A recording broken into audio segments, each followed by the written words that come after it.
کون ہے جو اللہ کو نیک نیتی سے قرض دے تو وہ اس کو کئی گنا ادا کرے گا اور اس کے لیے عزت کا صلہ یعنی جنت ہے۔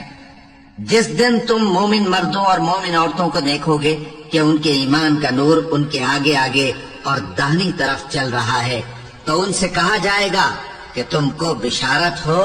کہ آج تمہارے لیے باغ ہیں جن کے نیچے نہریں بہ رہی ہیں، ان میں تم ہمیشہ رہو گے،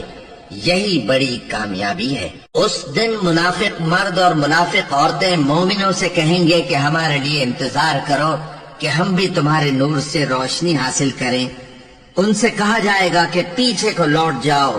بس وہاں نور تلاش کرو۔ پھر ان کے بیچ میں ایک دیوار کھڑی کر دی جائے گی جس میں ایک دروازہ ہوگا، جو اس کی جانب اندرونی ہے اس میں تو رحمت ہے اور جو بیرونی جانب ہے اس طرف عذاب ہے۔ تو منافق لوگ مومنوں سے کہیں گے کہ کیا ہم دنیا میں تمہارے ساتھ نہ تھے؟ وہ کہیں گے کیوں نہیں تھے، لیکن تم نے خود اپنے آپ کو بلا میں ڈالا اور ہمارے لیے گردش زمانہ کے منتظر رہے اور اسلام میں شک کیا اور فضول آرزو نے تم کو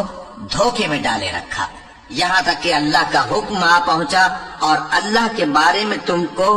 وہ شیطان بڑا فریبی فریب دیتا رہا، تو آج تم سے کوئی معاوضہ نہیں لیا جائے گا اور نہ کافروں ہی سے قبول کیا جائے گا۔